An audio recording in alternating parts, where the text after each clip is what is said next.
Olá, seja bem-vindo ao Hey Ho Let's Grow. Hoje está aqui com mais um episódio, agora com áudio e vídeo. E para startar esse novo momento aí do Hey Ho Let's Grow, estou aqui com o Pãozinho, Muito com a bom. Moripinho. Estamos aqui. Queridão, obrigado por estar aqui. Beleza. Obrigado pelo Vamos, convite. vamos trocar uma ideia legal hoje. Primeiro, para quem não conhece o Amuri é investidor anjo, ele é presidente da AB Startups, empreendedor serial, advisor, e também membro do conselho aqui do board, na realidade, das startups do Darwin. E, cara, um prazer enorme estar aqui. Eu queria começar te perguntando um pouquinho da tua história aí, de como é que você começou nesse universo de startups, de onde surgiu a tua vinda aí para esse meio. Bom, primeiro, cara, obrigado pelo convite. Sou super fã. Para mim é uma honra estar aqui participando. O meu envolvimento com startups é bem interessante, cara. Assim, há 10 anos tudo que eu faço é relacionado a startups. E em 2008 para 2009 eu criei uma empresa de software de desenvolvimento de aplicativo mobile chamada Sync. E apesar de não ser uma startup na época, e o conceito está começando a se formar no Brasil em 2008, 2009, eu tive a oportunidade de participar de alguns eventos que tinham empreendedores que estavam criando startups. E no primeiro deles, em que eu já tinha minha empresa de software, já desenvolvia aplicativos para outras empresas, surgiu na minha frente um evento chamado Startup Weekend. Foi a primeira edição do Startup Weekend no Rio de Janeiro. Nessa edição teve Júlio Vasconcelos, do Peixe Urbano, Dave McClure, da 500 Startups, Yuri Gitaí, da Aceleradora. Foi o primeiro do Brasil? Foi o primeiro do Brasil. E eu vi essa oportunidade desse evento, falei, cara, eu não sei muito bem o que é startup, eu não tinha a mínima ideia do que era, mas se eu tenho uma empresa de software e quero talentos, eu vou nesse evento lá. Entrei em contato com a organizadora do evento, que na época era Bad Young, da 500, e eu falei, oi, tudo bem? Ela, oi, tudo bem, você quer se inscrever? Eu falei, não, eu quero patrocinar. Aí ela, veja bem. Gostei. Aqui a nossa conta, gostei. Se você quiser patrocinar, você pode, inclusive, participar do board, ali de votação das ideias do Startup Weekend, e você tem 5 minutos no palco como palavra do patrocinador para agradecer. Aí eu falei, demorou. Patrocinei o evento. Mal sabia que naquele evento estariam grandes nomes do ecossistema e a parte mais incrível desse evento é que estariam não só grandes nomes na banca, mas também na plateia. Para você ter uma ideia, nesse evento que eu fui o sponsor, que eu subi no palco e me apresentei para as pessoas, etc., estava ali naquela plateia, empreendendo junto, um cara chamado Thales Gomes, que criou naquele Startup Week no Easy Taxi. Que legal. Ficou em 4º lugar. Nesse mesmo evento, eu subi no palco no final e falei para as pessoas, olha, eu não sabia o que era startup, mas eu sei o que é tecnologia, eu trabalho com isso, e eu adoro investir e apoiar ideias, então se vocês têm alguma ideia muito boa, eu quero patrocinar elas, eu quero investir nelas. Então naquele momento eu me tornei investidor anjo, sem saber, e investi em uma das startups naquele dia. Foi a Easy, eu estou multimilionário. Mentira. Eu investi no 3º lugar. Que bom, isso eu não sabia, hein? Eu tô precisando hoje de um dinheiro emprestado, vou pedir pra ti. Eu não trouxe a carteira hoje, mas eu tô sempre para investir em ideias incríveis e em pessoas muito bonitas como você. Obrigado. Eu fiz um investimento no 3º lugar, não deu certo. Caramba, errou por hein? O 4º lugar se tornou Easy Taxi e o Thales me sacaneia até hoje. Fala, cara, você é o investidor anjo mais burro que eu conheço, porque você podia estar multibilionário. E eu falo pra ele, cara, investidor anjo tem que ter suas histórias de insucesso também, né? Então, pelo menos a amizade continua, né? Continua. Vamos ver se no próximo ele me chama pra entrar também.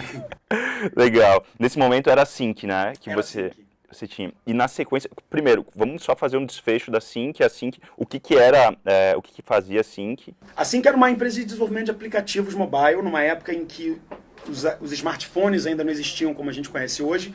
Ainda não existia iPhone quando eu criei a Sync. Era um desenvolvimento de aplicativos em Symbian, Windows Mobile, para Pocket PC. Era uma tecnologia primata ainda. E a gente estava muito bem posicionado e tentando achar um mercado. A gente não vendia nada ainda, estava todo mundo ralando. Quando o Jobs subiu no palco e falou, olha, esse aqui é o iPhone e aqui vai mudar tudo a partir de agora. E a gente já tinha desenvolvedores, já tinha mobile, já tinha esse envolvimento com esse segmento. Então fez muito sentido a gente virar aplicativo. Virar para iOS, né? Começar a desenvolver para iPhone e depois Android, que virou uma outra plataforma.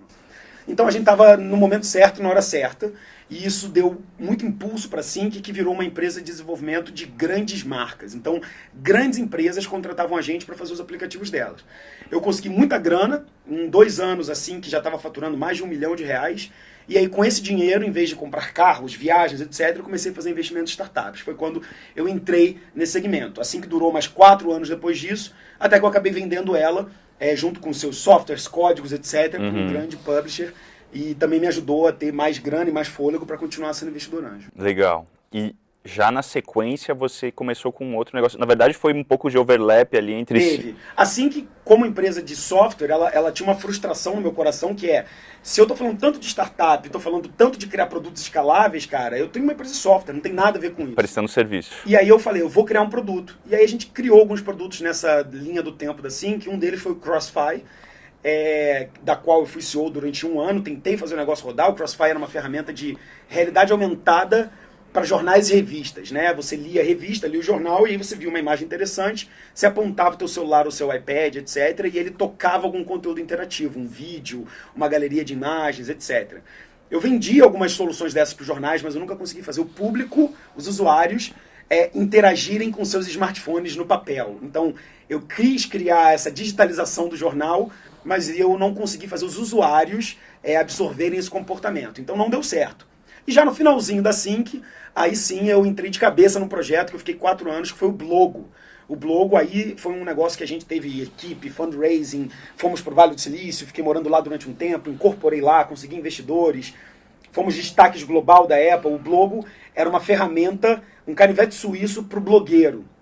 Ele era a forma mais fácil de você gerenciar um blog, publicar num blog e escrever com SEO do jeito certo, numa época em que o inbound marketing estava fazendo muito barulho. Só que ao mesmo tempo que eu batia muito no blog, eu falava, cara, você tem que ter o seu blog, tem que criar seu conteúdo, e eu criei a ferramenta certa para isso, o conceito de blogging estava cada vez mais caindo, e o conceito de vídeo, de imagem, Instagram, textão no Facebook, mídias sociais explodindo. E eu não consegui ver esse comportamento a tempo e virar completamente a chave, por exemplo, para ser uma ferramenta de produção de vídeo. Eu não consegui. Então, o meu produto foi ficando cada vez mais datado. Enquanto eu empurrava ele, tentava conseguir mais clientes, mais recorrência, o mercado me batia para baixo. Então, depois de 4 anos, eu falei, cara, chega, não consegui fazer encaixar, vou agora para uma outra jornada. Foi quando eu decidi que eu ia virar full-time investidor anjo, ia dedicar 100% do meu tempo para isso, porque eu já tinha mais de 16 startups investidas. Então, fazia muito sentido eu trabalhar o meu portfólio, eu tentar desenvolver elas. E acabou dando certo, acabei vendendo empresas depois, acabei me capitalizando bastante, mas desde então eu não estou à frente de nenhuma startup como founder, né? Eu estou à frente da Associação Brasileira de Startups, da qual sou presidente nos últimos 3 anos e ainda tenho mais 1 ano e meio aí pela frente. Eu acho que eu nunca te contei isso, mas a primeira vez que eu te vi foi num evento do RD Summit, nos primeiros, eu acho que foi o primeiro evento do RD Summit. Sim. Que você foi palestrar, e daí eu falei, caralho, que palestra incrível, que legal. E daí depois, bom, agora a gente já tem uma história. Agora nós temos a nossa história. E eu lembro desse evento da RD, eu acho que fiz uma palestra de como criar o seu produto sem uma linha de código. E era bem no momento que eu estava montando um negócio e, poxa, casou certinho com o que a gente precisava. O RD sempre foi um evento muito referência para mim, né? E ter subido lá no palco para mim foi uma grande honra. Eu nem era presidente da BS ainda, eu estava no Blogo na época. Então, ir lá e fazer essa palestra foi muito boa. Eu tive um resultado muito bom. Eu identifiquei ali para mim que hoje muita coisa do que eu faço no meu trabalho é ajudar empreendedores a sair do zero até o primeiro cheque deles, né? E naquela época, pegar uma ideia e transformar em produto já era um desafio de milhões de empreendedores, e ainda é até hoje. Então acho que aquilo ali serviu para mim como um motor para eu ver, caramba, talvez o meu lado anjo, investidor, o meu lado de ajudar o ecossistema, de ajudar esse cara na jornada dele, seja mais útil do que eu enquanto empreendedor à frente do meu próprio negócio. Com certeza. E foi uma época também que começou a ficar mais barato o custo de se abrir um negócio, de se abrir uma... Na época a startup, poxa, era o que... na realidade, muito incipiente, né? Hoje já é comum dentro do que a gente vive, mas na época era um negócio meio estranho. O que é isso? Sim, não, como é que monta, como é que funciona? Né? Você tinha que ter um CTO, você tinha que ter dinheiro, você tinha que ter uma tecnologia muito louca. Muito mais complexo do que... Muito mais complexo do que hoje e muito mais complexo do que era na real na época, né? Mas é que hoje também está muito mais fácil do ponto de vista de você fazer independente do seu histórico, né? Hoje você tem ferramentas de integração, Google Forms, Typeforms, Unbounce, Landing Page Creators, tem tanta ferramenta para você tirar a sua ideia do papel e prototipar que realmente está mais fácil o caminho para quem quer começar. Na época você realmente tinha que ter um pouco mais de skills de design, de desenvolvimento, porque senão você não conseguia tirar a sua ideia do papel. Fazer um MVP era mais fácil antigamente, era mais difícil antigamente do que é hoje em dia, na minha opinião. Show. E nessa transição, comentando um pouquinho sobre a Associação Brasileira de Startups, hoje você é presidente, somos parceiros do Darwin. Como é que está sendo essa experiência? Enfim, é um outro universo, né? Um universo que envolve vários agentes, várias entidades, seja ela governamental, seja uma startup, seja uma corporação, seja um empreendedor, seja um executivo. Como é que está sendo essa experiência? Cara, eu costumo falar que eu realmente sou muito grato pela responsabilidade e pelo espaço que me dão para poder tocar esse desafio. E eu sou muito grato em poder representar as startups. Há 3 ou 4 anos atrás, quando eu comecei a me envolver diretamente com a ABS, o nosso ecossistema não tinha o tamanho que ele tinha hoje. E apesar da gente ter tido um papel muito forte de desenvolvimento desse ecossistema, ele mesmo cresceu muito. E isso cresceu a ABS e cresceu a minha posição. Então, eu só ganhei, cara. Eu só ganhei em conhecimento, em capilaridade, em entender as dores do Brasil. Eu sou muito honrado, cara, de ter esse desafio, de verdade.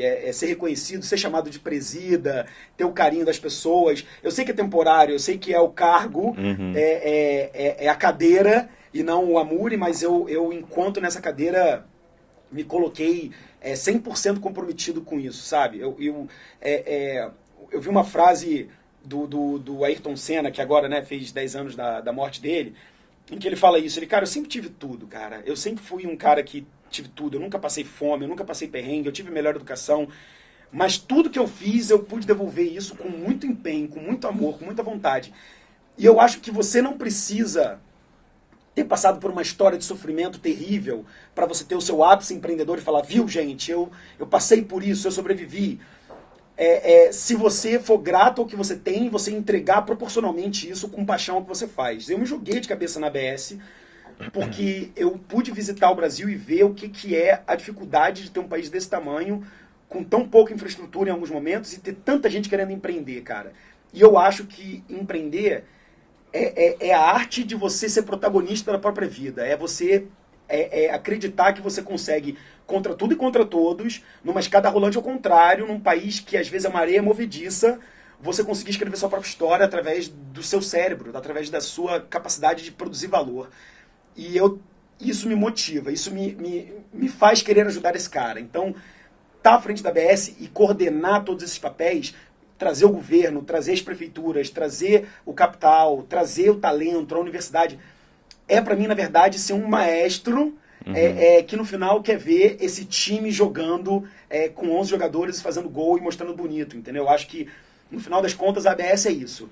Ela não tira e não sobrepõe o papel do empreendedor, mas enquanto esse cara está construindo o próprio carro e andando na rua, tem que ter alguém colocando as linhas do acostamento, tem que ter alguém tapando os buracos, tem que ter alguém coordenando e ajudando para que esse caminho seja sem buracos e o mais fácil possível para você passar com o seu carro. Mas o carro é você, o piloto é você. Mas alguém tem que cuidar da estrada. E eu acho que eu me coloco nessa posição, e cuidar da estrada é cuidar de tudo, e é envolver o ecossistema como um todo. E isso foi um desafio que me ensinou demais a construir coletivamente e capturar valor até individualmente também. É possível fazer coisas para os outros, é possível gerar impacto e ainda assim capturar valor, ser uma pessoa mais conhecida, ter melhor reconhecimento do meu trabalho, aumentar a minha autoridade no assunto, ou seja, é win-win situation, sacou? Eu consigo ajudar as pessoas, eu consigo me ajudar e consigo ser feliz, porque eu realmente sou motivado e amo isso, cara. Animal. E voltando, linkando de novo com a questão de investimento, legal, você tem o teu side business que é investidor, né? A primeira questão que eu queria te perguntar, até para deixar bem claro, porque em alguns momentos tem investidor anjo, outros é advisor, né? Qual que explica a diferença, porque por vezes a gente vê empreendedores que vêm até nós que não sabem, que por vezes entra como um investidor anjo sem capital ou um advisor que quer comer 50%, 30%, X, enfim, um percentual muito alto. Explica só a diferença para a galera ficar mais claro. Eu tenho um modus operandi, eu vou explicar a diferença e eu vou explicar como que eu atuo. O advisor é qualquer pessoa que consiga complementar você enquanto empreendedor, enquanto founder. Pode ser um cara que não tem nada a ver com startup, mas que é um baita de um dinossauro no segmento e sabe tudo Tem daquilo, muita experiência. e tem muita experiência e vai te ajudar demais. Pode ser um cara que não tem uma experiência técnica, mas que entende seu emocional tão forte que ele vai ser aquele cara que, quando você estiver na bad, ele vai te ajudar para sempre. Pode ser um cara com uma skill técnica. Então, o advisor é qualquer pessoa que você se sinta seguro e que te torne melhor empreendedor. Esse cara, ele pode te ajudar em vários momentos do seu negócio, porque a sua jornada empreendedora ela vai se modificando enquanto você vai escrevendo a sua história. Então tem advisors que te ajudam muito no início, tem advisors que te ajudam muito numa fase de captação, tem advisors que te ajudam quando você está grandão, 200, 300 funcionários. A diferença entre o advisor e o investidor anjo é que esse investidor anjo ele pode ser também um advisor. E eu acho que essa que é a grande confusão que acaba se criando no mercado. Muitas vezes um advisor, um cara que está do seu lado, que te ajudou durante 3, 6 meses, esse cara gostou tanto de você, da sua capacidade de ultrapassar os problemas, de ser inventivo em resolver eles, que ele quer fazer parte do negócio. E muitas vezes, só ser um advisor, ele ter 1%, 0,5%, para você fazer parte de um board, para você estar do lado desse cara, é pouco. Você quer ter mais, então você também se transforma no investidor. Uhum. O outro lado isolado também pode funcionar. Eu posso querer ser só investidor e não ter tempo para ser seu advisor. Eu sou só o capital. E às vezes você tem os dois combinados. Qual é o problema, o desafio que a gente tem no ecossistema? O advisor ele dispõe tempo para você. Então é natural que ele seja remunerado de alguma forma. Remunerado ou com seu reconhecimento, e cara, você é meu melhor advisor, eu te amo, e eu falo bem de você, isso também é valor. Remunerado, eu vou te dar 1% da minha startup se você foi meu advisor durante 4 anos, e eu vou te dar 1%, ou 2%, ou 0,5%. Ou você pode remunerar ele num board. Cara, eu já estou num tamanho certo, eu já tenho 100 funcionários, eu tenho grana para remunerar um board consultivo que vai estar todo mês fazendo uma reunião comigo e sendo o meu oráculo para me desafiar e me colocar nas próximas montanhas, né? Olhando para sempre para a próxima montanha. Muitas vezes, esse advisor, por ele ter um valor forte e importante, ele acaba querendo ter uma participação maior no seu negócio. E às vezes ele não quer colocar dinheiro, às vezes ele nem tem dinheiro. Mas ele é tão importante para você e ele sabe o quanto que ele fez por você, que ele acaba querendo ter 5%, 10% do negócio. Isso não é muito saudável. Não é muito saudável porque se o seu negócio for crescer e você vai ter outros investidores lá na frente, eles vão perguntar quem é esse cara. E é natural que seja questionado qualquer pessoa que tenha participação grande no seu negócio que não está full time no seu negócio. Então, o advisor que quer ter uma participação muito grande, o que eu recomendo para ele coloca dinheiro nessa startup. Você quer realmente ter 5%, 10% desse negócio? Não seja só advisor, cara. Vai pegar mal para esse empreendedor lá na frente. Ele vai ter dificuldade com os investidores anjos. Você vai acabar prejudicando ele daqui a 3, 5 anos, quando esse cara estiver super diluído por causa dos rounds. Então seja pró-empreendedor. Se você quer ter uma participação maior do que 1, 1,5%, 2% no máximo, cara, seja um investidor, coloca uma grana nele. Como que eu faço? Eu sempre tento conciliar o meu papel de advisor, e eu ajudo muito esse cara, eu dou mercado para ele, eu dou conexões, eu entro no negócio dele, desenho tela junto com o cara, eu sou um advisor de verdade, mas eu sempre coloco algum dinheiro. Por quê? Porque o papel do mentor, do advisor, ele vai sendo diluído na linha do tempo. Se eu te ajudei no seu primeiro ano de startup, eu fui muito útil aqui. Mas 9 anos para frente, você não vai perceber esse valor do primeiro ano. Com certeza. Então a sua visão de mim, ela vai sendo reduzida e esmagada na linha do tempo, e lá na frente você vai se arrepender de ter me dado 10%. Sim. Então o que eu faço o dinheiro não. O dinheiro ele não consegue ser contestado. Daqui a 9 anos, você vai sempre se lembrar que o primeiro cheque, para te ajudar naquele momento mais apertado, quem deu fui eu. Então eu sempre coloco dinheiro junto com o advisor. E aí eu maximizo a minha participação na startup. É como eu recomendo que a maioria das pessoas façam. Não tenho dinheiro, Amuri? Então contenha-se em ser um advisor, ou com 0,800, não vai ganhar nada, não sei ajudar, que também é nobre, ou negociando com esse cara para que você tenha uma porcentagem pequena ao longo do tempo. Para mim esse é o jeito mais saudável de você ajudar, ter um pedacinho daquela riqueza e ao mesmo tempo não ser julgado nem por você nem pelo founder na linha do tempo do negócio do cara. Show, animal. Uma das coisas que a gente vê também em empreendedores mais incipientes, que eles têm uma certa dificuldade de entender, ou por vezes até nem sabem, é a questão da tese de investimento do investidor. Né? Então, de acordo com o perfil do investidor, de acordo com o tamanho de cheque, enfim, existem alguns critérios para formatar essa tese e, por vezes, é a mesma coisa você querer vender algo, uma Ferrari, para quem está querendo comprar um Fusca. Né? Qual que é a tua tese de investimento? Eu tenho uma tese um pouco diferente do mercado. Geralmente, a tese do investidor é a primeira definição que ele vai te colocar de o que ele acredita, quanto que ele investe, quais são os segmentos de mercado que ele gosta de investir, qual é a especialidade dele. Eu, como investidor anjo, acho que o investidor anjo ele entra bem no começo. A minha tese eu sou agnóstico para áreas de atuação da startup, então eu tenho startups de educação, eu tenho startups de hardware, eu tenho startups de fintech, eu tenho startups de conteúdo e vídeo. Eu não escolho o mercado. O meu cheque é um cheque entre 50 a 100 mil reais. Eu prefiro fragmentar em vários negócios do que ter 5 investimentos que eu botei uma grana muito grande, até porque eu não sou um anjo com muito capital.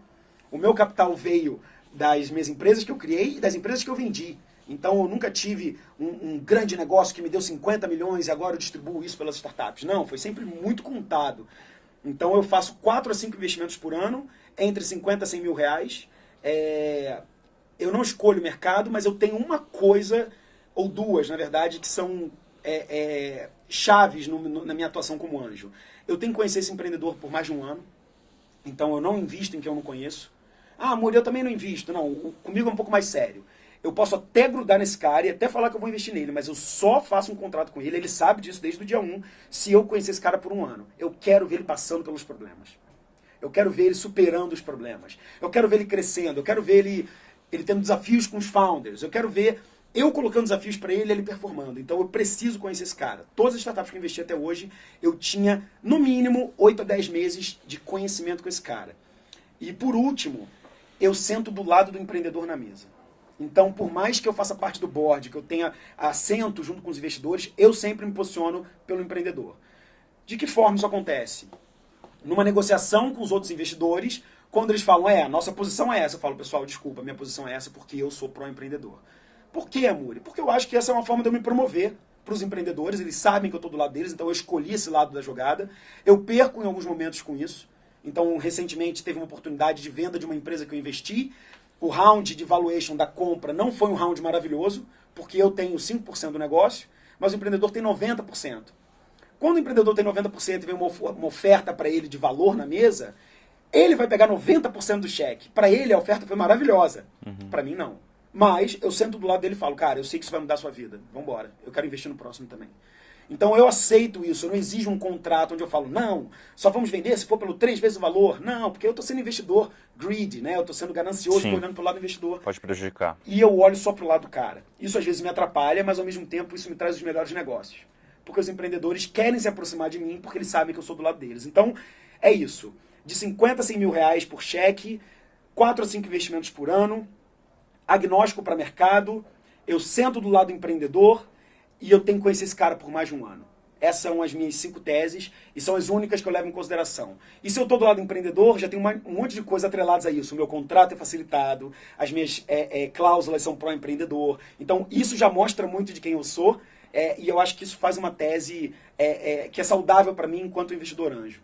Show. Uma coisa que é legal também mencionar é que, por vezes, o empreendedor de primeira viagem, ele pensa que o relacionamento com os investidores é pontual. Né? Então, poxa, eu fui lá, recebi o primeiro não, ou recebi um talvez, cara, beleza, vou deixar quieto, mas é um relacionamento em linha, né? Então, existe uma importância muito grande em ter um acompanhamento, em demonstrar qual que está sendo o teu resultado ao longo do tempo, porque o investidor ele não vai estar no dia a dia acompanhando o que está acontecendo exatamente na operação, mas os highlights do que está acontecendo, principalmente as métricas de crescimento, as principais métricas, né, em si, elas são extremamente importantes para que o investidor ele consiga ter mais fundamento para estar investindo no negócio. Concordo total. Eu acho que isso conversa com a minha tese de conhecer esse cara por um ano. Exato. Para mim, a grande comparação que eu faço, a metáfora que eu faço, é com o próprio advisor. O advisor e o mentor que está te acompanhando por 1, 2 anos, chega um momento em que ele está tão apaixonado pela forma como você toca o negócio que ele quer acabar investindo em você. A mesma coisa deveria ser no seu relacionamento com investidores. Se você só chega para esse cara na hora que você está precisando do dinheiro, vai começar nesse momento uma série de questionamentos, julgamentos e desafios para ele entender se você é esse empreendedor que ele precisa investir ou não. Ou seja, você foi falar com ele tarde demais. Do contrário, se eu sempre, desde o início, desde que eu comecei a faturar meu primeiro real, eu informo investidores anjos do meu desenvolvimento, independente de estar indo bem ou estar indo mal, eu mostro essa jornada. O que esse investidor anjo está vendo? Ele está vendo o seguinte: cara, esse cara é consistente. Caramba, esse cara teve um problemão, mas ele conseguiu passar. Nossa, ele está indo bem. Caramba, eu vou conectar esse cara com alguém. Então, eu participo da vida desse cara. Quanto mais você participa da vida desse empreendedor, mais próximo, mais empático, mais conectado com o motivo dele você fica e você conhece esse cara de verdade. Então, o que eu sempre falo para todos os empreendedores que querem captar dinheiro é: se você pensa em captar dinheiro um dia, começa agora a se relacionar com os investidores anjos e não quando você precisar do dinheiro. Você vai levar 6 meses até esse cara ter a certeza de que você é um empreendedor que vale a pena apostar. Então, prove para ele que você vale a aposta. Mostre para o mercado que você vale a aposta. Como? Mandando relatórios, mandando reportes, mantendo esses caras sempre atualizados do seu desenvolvimento. E não conta só notícia boa, conta as ruins também. Claro. E os aprendizados. Mostra os aprendizados. Então, o segredo, cara, que pouca gente compartilha é: você tem que manter um relacionamento contínuo, você tem que fazer uma linha, como você falou, do tempo, onde esse cara te conhece lá no início, e aí quando ele for investir, ele já tem a segurança de estar indo colocar o dinheiro num cara que ele já conhece há mais de 6 meses. Então, o segredo é esse, cara. Mantenha o acompanhamento, mantenha o envio de reportes simples para os investidores desde o início, mesmo que você não esteja captando. Porque na hora que você for pedir o dinheiro, esse cara já tem um histórico de você. Legal, e você até comentou, bom, o Amuri, para quem não sabe, ele é extremamente ativo nas redes sociais, principalmente no Instagram. Então, qual que é o Instagram? É Amuripinho, pode seguir lá, Amuripinho, @Amuripinho no Instagram. Tem sempre conteúdo que ajuda o empreendedor na jornada do zero até o primeiro investimento. E também tem bastante conteúdo que eu ensino as pessoas a se tornarem investidores anjos, né? Então, eu acho que eu também tenho esse papel de tentar pegar pessoas do mercado que são de profissões diversas, etc., e ensinar esses caras que investir em startup vale a pena. Então, o meu tipo de conteúdo é esse, é sempre para o empreendedor e para ajudar quem é de fora do mercado a entrar como investidor anjo, aprendendo do jeito certo, a fazer como eu faço, né? Pelo menos eu imagino que seja o jeito certo. Boa, animal. Segue lá, pessoal. E uma das menções que você fez foi realmente sobre um report que mensalmente você pode estar compartilhando com o seu investidor ou com o seu potencial investidor. O que geralmente tem nesse report que você mencionou? Nesse report, ele tem que ser um report muito simples, né? Esse report que a gente chama é um report de uma página, escrito em e-mail plano, e geralmente o que eu recomendo é que você tenha 4 coisas nesse e-mail que você manda para esse investidor ou para esse futuro investidor que você vai ter. Notícias boas, ou seja, o que deu certo nos últimos 30 dias, no último mês. Quais foram as coisas legais que eu tenho para falar para você? Crescimento, novos clientes, uma contratação incrível, um contrato que você tinha que fechar, uma parceria importante, uma menção na mídia que trouxe resultado, mas só coisa importante, não vaidade. O que deu errado? Ou seja, a segunda parte desse e-mail cara, perdemos um funcionário importante, nossa receita diminuiu, nosso CAC aumentou, tivemos um problema grave com contratos ou alguma invasão no nosso sistema. Coisas que você tem que colocar ali para você mostrar que, cara, nem tudo são flores, e olha só esse problema, e olha como eu já estou resolvendo. Né? Não é só falar: gente, deu problema, meu Deus, estou desesperado. Uhum. Não, deu esse problema, é grave ou chato, mas olha só como a gente está resolvendo, porque mostra aprendizado, mostra resiliência. Depois, métricas importantes, ou seja, quais são os dados importantes que eu tenho que ter no meu relatório, né? Geralmente eu até coloco isso em primeira posição. Logo, quando eu abro o e-mail, para mim, os dados, os KPIs, as métricas, estão sempre no início. A gente chama de One Metric That Matters, ou seja, quais são as métricas que importam estar ali naquele cabeçalho daquele e-mail, né?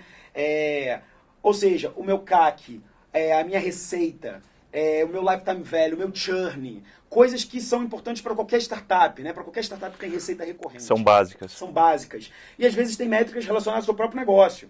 Ah, amor, eu sou um marketplace como a Simpla, por exemplo. Uma das minhas métricas importantes é colocar números de eventos em tempo real. Que agora eles acabaram de bater, sei lá, 25 mil eventos ao mesmo tempo. Então, para eles, essa métrica sempre foi importante. Bota essa métrica lá também. E por último, ou seja, primeiro lugar, métricas que importam para o seu negócio. Segundo lugar, notícias boas. Terceiro lugar, notícias ruins. Por último, como que esse investidor pode me ajudar? Então, o final desse e-mail é como você pode me ajudar? How can I help you? Que é, se você conhece alguém do setor A, B e C, por favor, estamos aceitando introduções para essa pessoa. Se você conhece algum desenvolvedor nessa área, estamos contratando esse cara. Então, esse é o e-mail base. Métricas que importam, notícias boas, notícias ruins e como que o investidor pode te ajudar. E você escreve isso num texto plano e você manda todo mês, no mesmo dia, para todos os investidores ou todos os prospects, todos os investidores que você quer atrair. E eu tenho certeza que mesmo que uma pessoa não responda, ele vai ler aquele e-mail porque é tão resumido, tão bonitinho, que já vai ser suficiente para esse cara ter um acompanhamento da sua jornada. Esse foi o post que eu fiz. O título do post é o reporte que todo investidor gosta de receber. E, cara, todo investidor gosta de verdade e todo empreendedor que não faz acaba perdendo a melhor parte de ter um investidor ou um advisor, que é ele te ajudar. Animal. E até um passo antes, como é que uma startup ela pode abordar um investidor? Qual que é a melhor forma de ela entrar em contato com o investidor, na tua opinião? Essa parte é sempre difícil, cara, porque esse investidor, ele não conhece você, ele recebe um monte de e-mail, ele já tem um monte de coisa para tocar na vida dele, você não é uma prioridade na vida dele. Você chegar por um e-mail seco, talvez a sua chance de ter atenção dele é menor do que 15% a 20%. Qual a melhor forma de você chegar nele? Se for remotamente, se for online, a melhor forma de você chegar é através de uma ponte, de uma intro. Ou seja, eu conheço esse empreendedor que já foi investido por ele. Cara, você pode fazer uma ponte me apresentando para esse investidor anjo? Ou seja, a melhor forma de você ter a minha atenção é você chegar através de alguém que eu já confio e que eu respeito a opinião dele. A segunda forma, e depois que você tiver essa ponte, né, você tem que ser muito sucinto e muito objetivo no seu e-mail. Então tem que ser um e-mail de um parágrafo, que você consiga chamar a atenção desse investidor para ele querer conversar com você.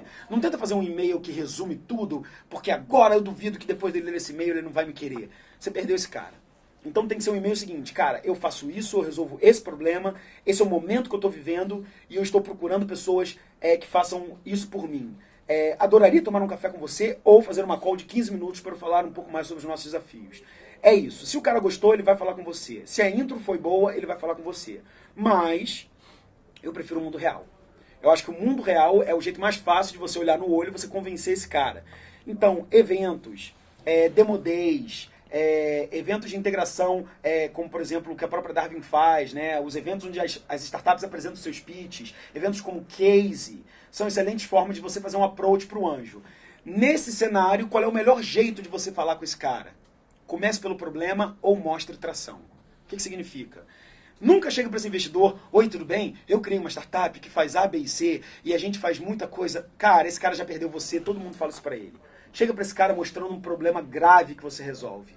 Olha só, mais de 20 milhões de pessoas no Brasil têm um problema de obesidade mórbida e é por isso que a gente está desenvolvendo uma ferramenta que aumenta em 40% a chance de você continuar na academia depois do terceiro mês.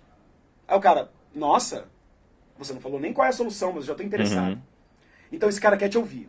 Se você não tem tração, fale do problema. Não fale da sua solução. Eu tenho uma solução em blockchain que conversa com cryptocurrency. Não. Fala do desafio. Porque desafio não tem julgamento. Se eu falo, eu tenho uma ferramenta de criptomoeda, o cara fala, mas criptomoeda não está dando certo, mas veja bem, no Brasil já tem julgamento. Problema não. Desafios não tem julgamento, solução tem. Agora, se você já está tocando uma operação e já tem resultado, já está faturando mais de 15, 20 mil reais por mês de recorrente, já tem X usuários engajados que não estão abandonando o seu produto, aí você fala da atração. Aí você fala, eu quero resolver o problema de 20 milhões de brasileiros que sofrem de obesidade e eu consigo melhorar a vida deles em 30% mantendo esse cara na academia depois de 3 meses. Eu já tenho mais de 30 mil de receita recorrente e a gente já está chegando em 1.500 usuários ativos. Opa! Qual investidor não vai querer saber mais sobre você? Então, o segredo é esse. Mostre o problema ou me mostre ação. Não tem nada. Agora, se você não tem nenhum dos dois, você ainda não está no momento de conversar com o investidor anjo. Animal. E um dos erros mais comuns que a gente vê aqui também é essa questão de o cara querer vender a solução antes de qualquer coisa, a funcionalidade. O meio, ele é o menos importante se o resultado ele está sendo... Exatamente. Sendo alcançado. Né? Exato, o investidor ele se apaixona pela sua capacidade de resolver um problema e não pela solução que você criou.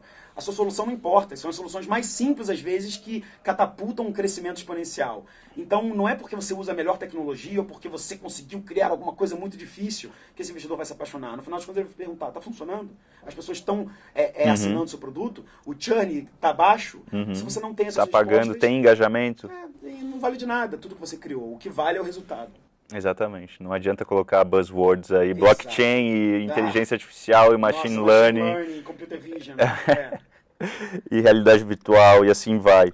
Show, animal. E você vê mais algum erro comum aí dos empreendedores na questão de captação? Vejo. Eu acho que esse empreendedor ele erra na quantidade de dinheiro que ele pede e ele erra na quantidade de tempo que ele acha que esse dinheiro vai durar. Eu acho que... Por que eu digo que esse é um dos maiores problemas depois de errar no pitch, no approach para o investidor? Captar dinheiro é uma atividade que onera muito o empreendedor, cara. Esse cara ele tem que falar, não é com um, ou com dois, ou com três. Ele tem que falar com 50 investidores para conseguir ter o seu round fechado. Falar com 50 investidores não é 50 reuniões, são 200 reuniões. Porque esse cara vai querer ver a primeira reunião, aí ele vai querer ver um reporte, aí ele vai querer ver tal planilha. Cada investidor vai pedir informações diferentes. Então ele vai ficar te jogando para casa, te jogando para prancheta toda hora. Você vai ficar mudando esse deck toda hora. Então isso vai onerar muito seu tempo. Por isso que a maioria dos empreendedores cascudos sabe que fundraising leva no mínimo 6 meses. Então pensa comigo. Se leva 6 meses para você se reunir várias vezes com 30, 40, 50 investidores anjos, o que acontece com o teu negócio se você está 6 meses só fazendo isso? Porque fundraising é uma atividade que exige seu cérebro. E não pode deixar a peteca cair. O seu negócio está parado. Ou seja, você não pode fazer isso se você está há 6 meses de acabar o seu dinheiro.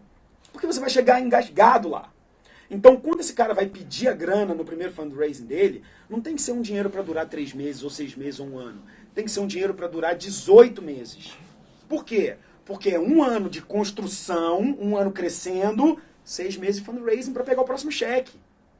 Amor, eu não vou pegar o próximo cheque. Provavelmente você vai ter que pegar. Se você não pegar, é porque você não está crescendo do jeito certo, ou porque você está pisando pouco no acelerador.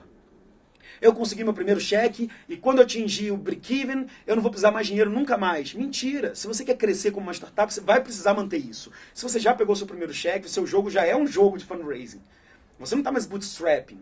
Então, cara, acredite, você vai ter que captar de novo. Se você vai captar de novo, você tem que ter tempo para fazer o seu negócio crescer. Para quando você começar a captar de novo, você mostrar que, olha, captei lá atrás e olha o que eu cresci em 1 ano. Se você não tem tempo para crescer, você vai, peguei dinheiro há 1 ano atrás e agora eu estou precisando de novo e não deu tempo de crescer. Aí o investidor falando, ué, mas por que eu vou colocar dinheiro em você se você não me provou que você soube usar aquela grana? Então, erro clássico, pedir dinheiro por pouco tempo. Sempre peça para 18 meses. Sempre imagine que você tem que captar e começar o seu fundraising 6 meses antes de quando você precisa do dinheiro. E sempre peça a quantidade certa de dinheiro para durar esse tempo.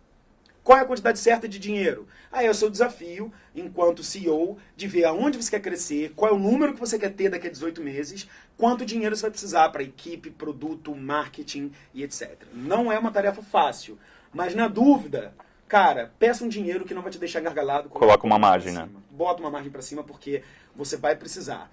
Amuri, eu não consegui pedir a quantidade de dinheiro que eu precisava. Eu botei um pouco mais para cima, eu pedi para 18 meses como você falava. Talvez você tenha que voltar para a prancheta e fazer o seu negócio performar melhor. Porque se você não conseguiu convencer, ou o seu pitch está ruim, ou o seu deck está ruim, ou o seu time não está performando junto com você, ou o seu negócio não está andando. E aí, cara, você precisa de ajuda divina e não de um anjo. De Deus, não é de um anjo. Não de um anjo. Não tem jeito, cara. Para conseguir dinheiro e para você convencer um investidor anjo, cara, ele tem que sentir que ele está perto de perder aquela oportunidade. E o seu fundraising ele tem que ser pensado nisso. Então, se você vai começar a captar daqui a 12 meses, cara, você tem que estar muito bonito daqui a 12 meses, entendeu? Você tem que estar crescendo muito. Então, faça fundraising na hora boa. Não faça na hora que você está horroroso. Sim, que está engargalado. Exato. Então, prepare seu crescimento para, durante os 6 meses de fundraising, você continuar crescendo. Porque aí o investidor vai falar, caraca, esse cara não para de crescer, eu vou botar grana nele. Não vou perder essa É oportunidade. tudo uma questão de oportunidade, de momento. Então você tem que ser estratégico nisso aí também. Show, animal. Muri, indo pros finalmente aqui, um pouco de bate-bola. Primeira pergunta, um livro de negócio favorito? Um livro de negócios favoritos, cara. Tem um livro que revirou meu estômago, que me mudou muito enquanto founder e eu acho que me mudou muito com qualquer coisa que eu fiz relacionada a startup, que é o Hard Things About Hard Things. Eu sempre fui um cara conciliador, empático, do bem, amor, acima de tudo. E eu já vi que tocar um negócio não é isso. Negócios são negócios, você pode ter o seu DNA, e você sempre pode ser bom, altruísta e positivo, etc. Mas o negócio por si só, ele tem regras contábeis que tudo que você... O que eu quero dizer é o seguinte, qualquer negócio que não respeitou, essa frase do Thiago Reis, que não respeitou a lei universal da contabilidade, num curto prazo de tempo, num médio prazo de tempo, acabou quebrando. Então, no final do dia, cara, você tem que demitir sim, você tem que contratar sim, você tem que olhar lucro sim, você tem que tomar decisões difíceis sim, você tem que tirar founder sim, que às vezes, cara, tem 3 founders, um cara tá apodrecendo o negócio inteiro. Meu irmão, você vai ter que ter essa conversa difícil. Você vai ter que pivotar, você vai ter que demitir quando seu time vai morrer em 3 meses, se você demitir você dura 6. Cara, são as coisas mais difíceis que fazem você se provar enquanto founder e o seu negócio vai depender delas. Hard Things About Hard Things me mostrou isso, eu li, e cada vez que eu li o livro eu falava, meu Deus do céu, eu nem ia conseguir passar por isso. E você vê que ele só passou porque ele soube enfrentar isso de cara limpa. Então, é um livro que mudou minha vida, assim, de verdade.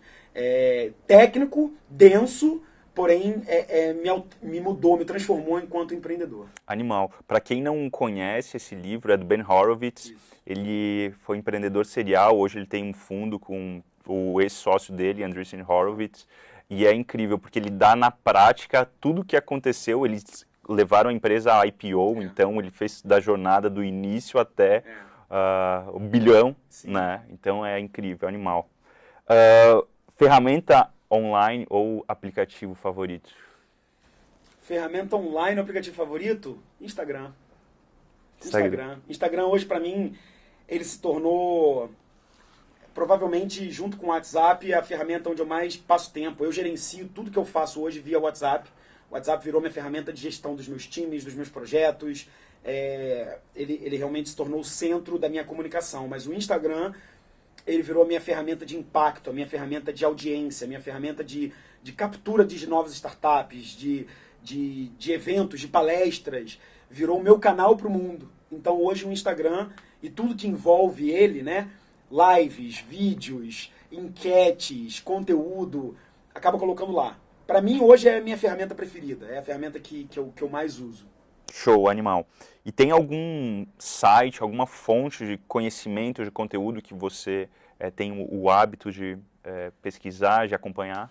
Cara, eu tenho. Eu sou um cara que consome muito conteúdo em vídeo. Eu gosto muito de vídeo. Eu gosto muito do YouTube porque ele consegue reunir todas essas ferramentas. Então eu vejo muito TEDx, eu vejo muito TED, eu vejo muito vídeos da Y Combinator, eu vejo muito vídeos, às vezes técnicos. Eu gosto de me inspirar com grandes líderes, eu gosto de ver inovações do Elon Musk, da Tesla. Eu sou um cara apaixonado por tecnologia aeroespacial, por automotiva, então eu gosto de consumir conteúdos no YouTube, eu faço a minha curadoria dos meus conteúdos e assino os canais que me trazem muita informação. Eu não tenho hoje um site, um TechCrunch ou um Verge, que eu fico lá absorvendo as informações, porque eu acho que todos eles acabam direcionando muito conteúdo parecido. Uhum. Eu gosto do YouTube porque com as minhas seleções de canais, eu consigo ter ali um overall de vários subassuntos que me trazem profundidade. E aí, obviamente, depois que você vê alguma coisa que te interessa, aí a arte de pesquisar e de fazer o seu próprio logbook, né, para mim é fundamental. Eu sou um cara de papel e caneta, eu sou um cara do tablet, várias vezes nas nossas reuniões você vê eu anotando lá. Então eu gosto de ter as minhas anotações. Eu acho que grandes pensadores, grandes filósofos anotavam suas memórias, anotavam seus dias, e eu faço isso às vezes usando a canetinha do iPad ou às vezes escrevendo muito. e eu acho que eu condenso nos meus notebooks ali o que eu consumo na internet. Mas basicamente, YouTube, canais de grandes pensadores e grandes inovadores e esses grandes mestres, Paul Graham, Steve Blank, o Sam da Y Combinator. Então, são lugares onde eu absorvo muita informação e aprendo muito. Tem algum empreendedor hoje que você acompanha mais de perto, pela admiração, pelo que ele faz, ou por compartilhar conhecimento também? Você comentou alguns, né? Se diz Brasil. Qualquer país, qualquer Cara, região. Bom, eu já falei um deles, né? O próprio Elon Musk, apesar de não estar respeitando as leis da contabilidade, isso vai ser um problema grave para ele. E por vezes do Twitter também. É um cara que tem um desafio grande aí, porque ele é tão inovador, tão louco, tão breakthrough, que ele está alavancado em muitos aspectos, e eu acho que ele vai ter um desafio grande aí de financial. No Brasil, cara, eu tenho alguns caras que me inspiram, sim. Eu gosto muito do Bloise, da Movile. Acho que ele está criando uma mega empresa, uma mega corporação, um multi-unicórnio, por ter absorvido empresas como o iFood, como a Simpla, etc. Eu gosto da visão dele, de que, cara, talvez a gente esteja pensando pequeno. Ele sempre fala isso. 1 bilhão? Por que 1 bilhão? Eu quero pensar em 100 bilhões. Ele está sempre falando assim. Aí você fala, ele não vai chegar a 10 bilhões nem a pau. Aí ele chega em 10 bilhões. Ele fala, 10 bilhões? Talvez seja 100. Ele está sempre olhando esse desafio e sempre colocando o impossível na frente. E isso, para mim, é transformador. Ver um cara brasileiro criando um negócio desse tamanho. Eu gosto muito do Cartacho. Rodrigo Cartacho da Simpla. Eu sou usuário da Simpla através da ABS. Sou amigo dele quando a Simpla tinha um andar só. Lá na Savassi, e hoje é uma empresa de 200 e tantos funcionários, gigantesca, uma plataforma provavelmente da América Latina de ticket, então me inspira muito. Eu gosto muito do Max, da Max Milhas, é um amigo que eu sempre troco ideia, é um outro estilo de empreendedor, também mineiro, também quietinho, mas é aquele engenheiro assim, cara, ali, que faz os negócios do jeitão dele, aí você fala, cara, não é possível que esse cara, com essa pegada tão simples e tão mineirinho, consiga fazer um negócio tão gigante, mas o bicho é obstinado, ele pegou um problema e foi trucidando esse problema. Então é um cara que eu admiro demais. São caras que eu convivo. Eu não tenho grandes heróis. Eu tento até desconstruir essa coisa do intangível. Para mim, o Elon Musk é o único cara intangível, assim, que, do ponto de vista de admiração, porque o cara está criando... Tá reinventando a indústria automobilística, reinventando a aeroespacial, reinventando a energia. Eu não tenho como não admirar um cara desse. Eu acho que ele é o Jobs do nosso tempo. Mas eu gosto de me espelhar em empreendedores que eu tenho contato de carne e osso. E para mim, o Max da Max Milhas, Bloise da Movile, Cartacho, são caras que eu admiro demais pela simplicidade, pela visão, pensar grande, mas principalmente por conseguirem executar com hombridade, com classe, com amor, entendeu? Com empatia, e de serem exemplos de founders que são exclusivamente focados no seu negócio. Assim, você não vê esses caras indo para noitada, baladeiros, com carros carésimos. Não, cara. O negócio deles é performar. E eu nunca consegui ser tão focado quanto eles. Então, um pouco da minha frustração enquanto empreendedor é a minha admiração por esses caras. Tem N outros, mas são aqueles que eu lembrei agora, que mais do que amigos, são caras que são exemplos para mim. Show. Animal. E, por último, tem algum hábito que te ajuda aí em todo esse turbilhão de coisas acontecendo, seja na ABS, seja nas outras empresas que você investe? Tem. Eu poderia falar, acordar às 5 da manhã, tomar um banho gelado, uma xícara de café, fazer os primeiros exercícios do dia. A gente vai ter que começar a correr junto, hein? Eu vou começar a correr, eu prometo pra você, eu faço um compromisso aqui. Ó, já trouxe o Rafa. Já trouxe o Rafa pra dentro. Eu garanto pra você que daqui a um mês estaremos dando uma corridinha juntos aqui. Vou recuperar o meu estilo. Tá gravado, pessoal. Tá gravado, é compromisso público. Afinal de contas, no case eu tenho que estar no shape, né? Tem que estar bonitão no blazer lá em cima do palco. Eu tenho sim, cara. Eu tenho uma coisa que me motiva e que me ajuda muito. Eu crio compromisso. Eu faço compromissos públicos, como esse que eu acabei de fazer, com a minha audiência, com meus funcionários, com as minhas equipes. Eu prometo coisas. E aí, quando eu prometo, eu me sinto obrigado a cumprir elas.